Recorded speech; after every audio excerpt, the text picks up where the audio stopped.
Hello, loved ones. This is Matt Stevens, and I hope you're doing super fantastic as always. And like when we talk about the flow or the consciousness stream, right? These are just descriptors that can be understood by the 3D brain or our human mind, right? I mean, it's a very complex system. It is, but we don't need to keep it, we don't need to allow it to get so complex that it's overwhelming, right? I mean, it's kind of, keep it simple, stupid, right? I mean, that's how that's what we really need to try to focus on doing, is keeping it simple. Because it's like this construct that we are having an experience in currently is just a tiny sliver of the totality of it all, really.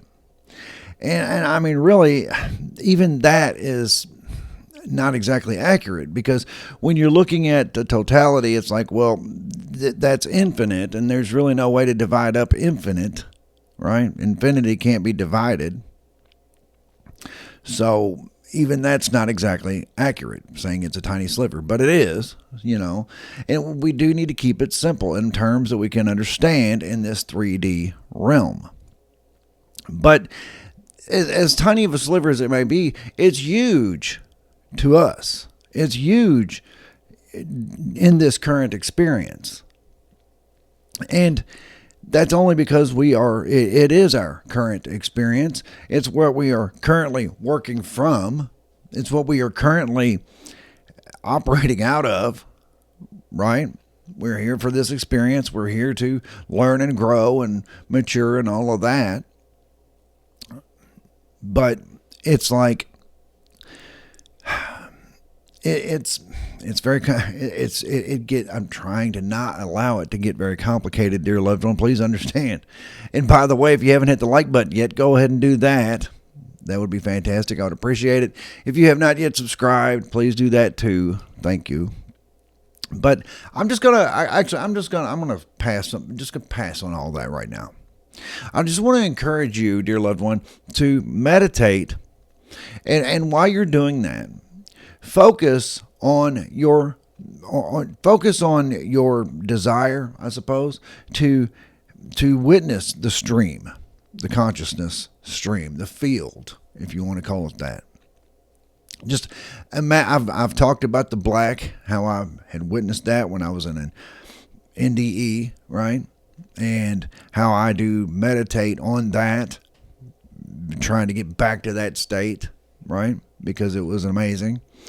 So I just want to encourage you to meditate, focus on your desire, I suppose, is to see the black, to just experience the flow, the timelessness, the infinite, right? And if you imagine yourself there,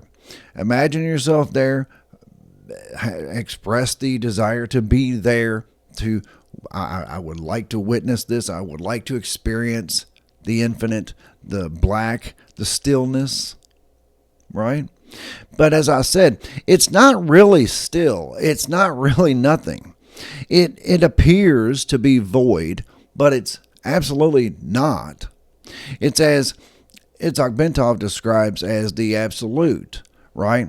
When we're talking about vibration, when we're talking about the everything in the physical is a very slow and low vibration, right? And then as a vibration speeds up, it gets tighter, right, and faster. But the sine wave, the sine wave, it gets tighter and tighter to the point where the points of rest from where it goes here to here, those begin to come together to the point where it's just a straight line. And that's an infinite speed vibration, but it's also a stillness. It is a paradox. It is.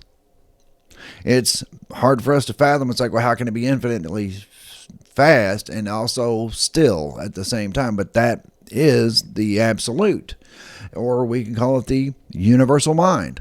That's where the all the other vibration emanates from.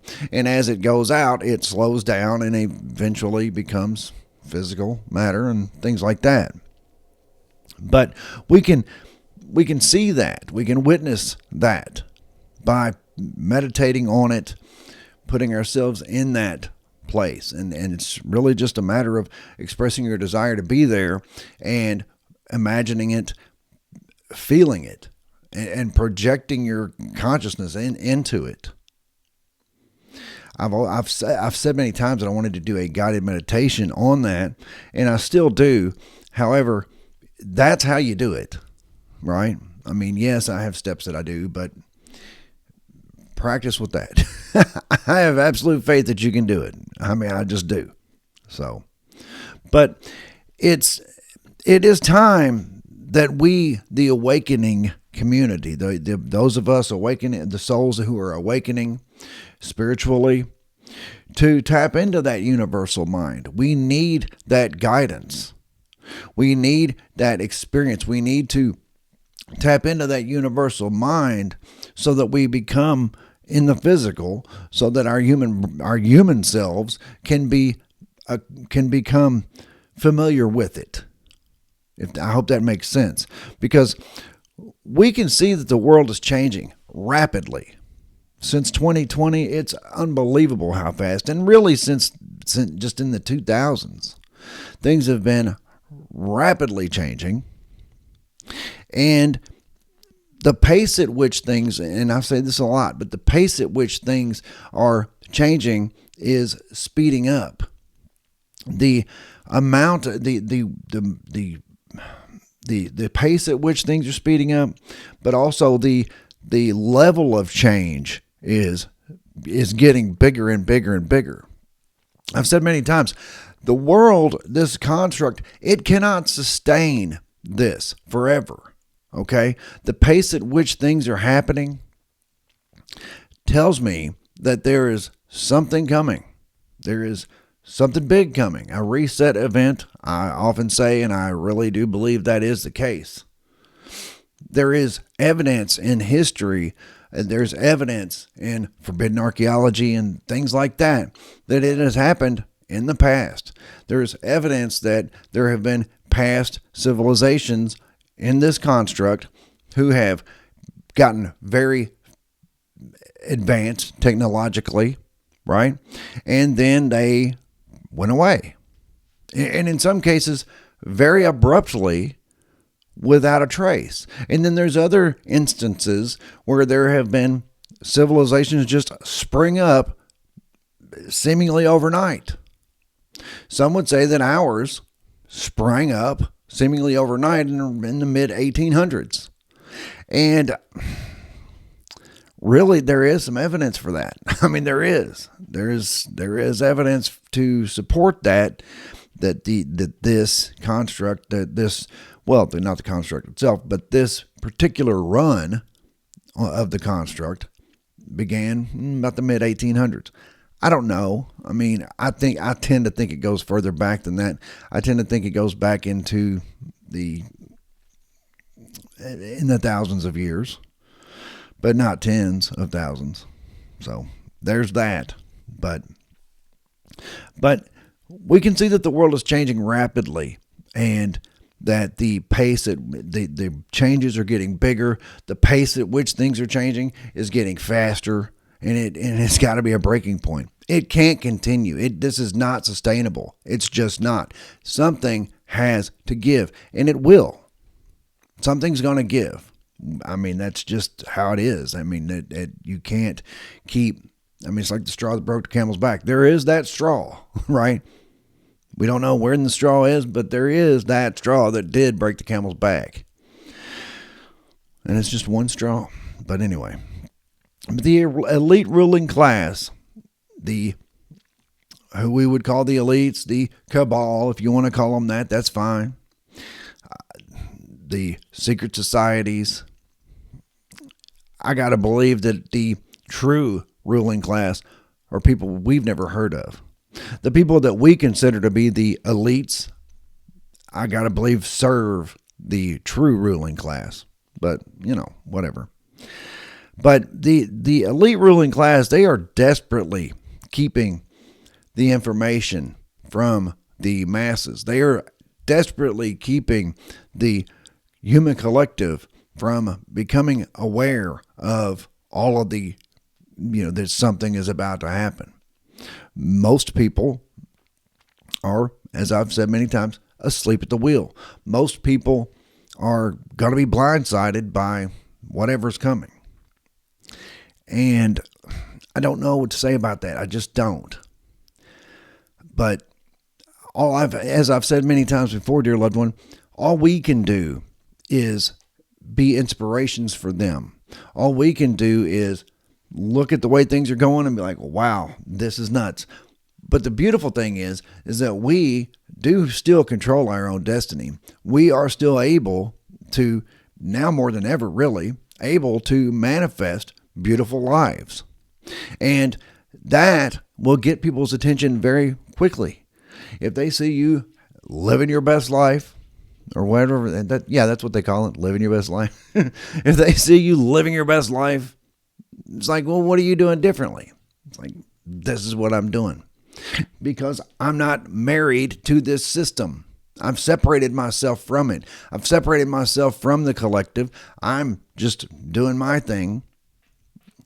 And it's like, well, yeah, you're doing your thing while everything else just happens.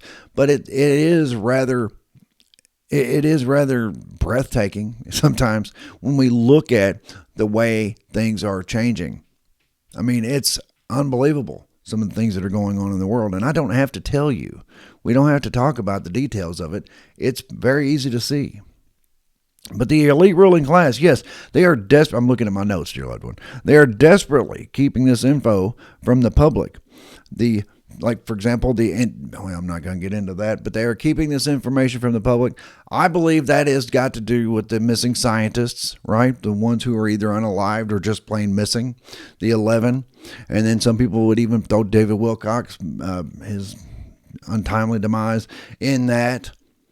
It has been said that the day he was unalived himself, or however the case may be, that he was going to do a video on his YouTube channel where he was going to disclose some information that I guess the ruling class did not want put out there.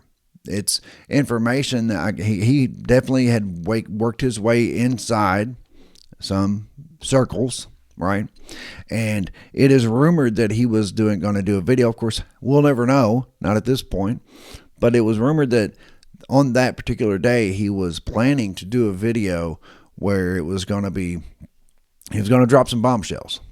So that would lead one to believe a couple of things. One, there's a reason why he would be taken out. But two, that's a reason why he wouldn't have done it himself. But again, I don't know. I just know that these missing or no longer with us scientists, they all are related in a lot of ways, right? I believe that they collectively, I don't want to say they had the answers, but they collectively had the intelligence and the means of disclosing a lot of information, right? Apparently there was the satellite system that was pointing outward to determine, incoming objects from space or whatever. Okay, watching the skies. Okay, watching the skies for anomalous objects, watching the skies for things that are coming in, and if there's something coming that nobody can do anything about, it's like, well, we can't cause a panic amongst the collective at large. We can't allow that, so we have to make sure that information is not there. That's what I'm getting at with that, dear loved ones. So anyway, it's to keep the collective in their same old paradigms, right? The same old religious belief systems, their same old, as I often say, produce, consume, obey mentality, to keep them in states of constant fear and anxiety. That kind of thing, dear loved one. But as those of us who are awakening, those of us who are in touch with our higher selves, who are able to bring in that guidance, this is not a scary time for us. It's actually kind of, as I said, not to sound cliche, but it's a very exciting time to be alive. It just is. We're going to see what happens, and that is exciting. It just is. We're going to see what happens.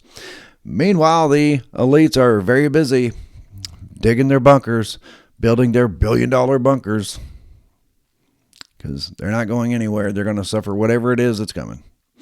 And also, they know what they know what's coming. They just don't want to make sure that the collective at large does not know what's coming, because that would cause things would get out of control really quick, and then they need to make sure we continue to produce, consume, and obey.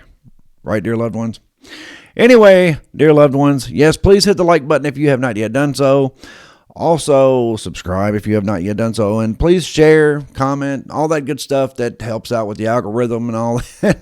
I'd really appreciate it. I would. If you don't really have a comment, I can't imagine why you wouldn't. But if you don't, just at least say hi. I'd be happy to say hi back, whatever. But anyway, dear loved ones, that's what I got for you. I love you. I really do. And I do. Anyway, I love you. I'll be back directly.